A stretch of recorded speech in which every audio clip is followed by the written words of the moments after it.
Hey CHE, this is my son, Corporal Garrett Haugen, has served in the Marine Corps.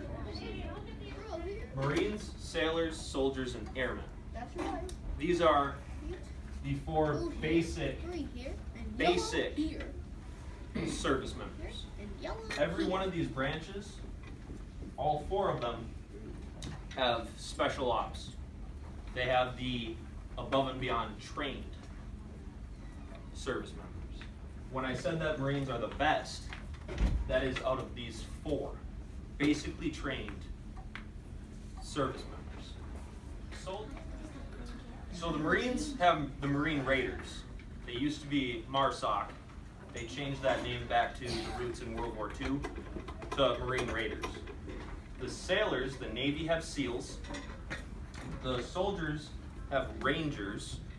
And the airmen, it's not called Air Patrol, but I forget exactly what they're called, so you don't really hear a lot about them. They're very, very seldom actually get called.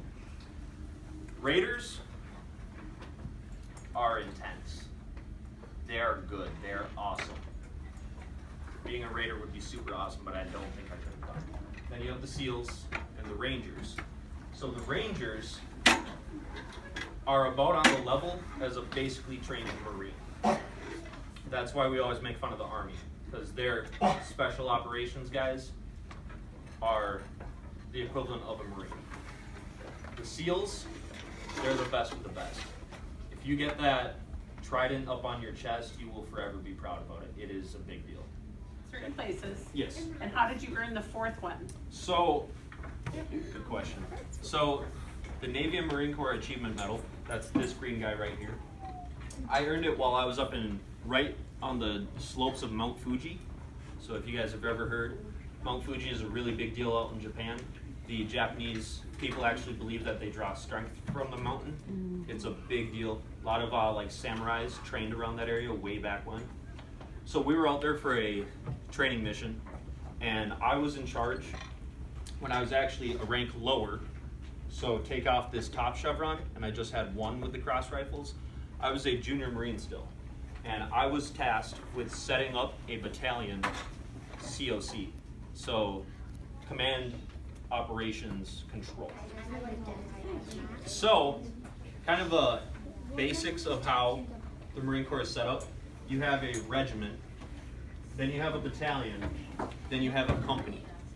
So I was stationed, I was assigned with a regiment, but the battalion needed some help. And I had done previous service with the battalion, so they called me down and they wanted me to redo some of how they set up times. They were kind of slacking, and when I went down to battalion, we had to set up their control station. I actually set records with that unit on how fast they could set up. And I was actually training corporals and sergeants. So as a junior Marine, you're down here. Corporals, sergeants, and above are above you. I was training guys above me and telling them how to do their job. And I was recognized for being able to do that, set the records, and how I was proficient in my job. So it's a pretty big deal. It was really cool. Yes. Were you famous? Was I famous? I would like to think I was. However, no. Outside of these units, I was not known. But within the battalion and the regiment, everybody knew my name. If they had questions or needed stuff set up, I was the one who would get called in, and we would do it. I was busy all the time. Yes.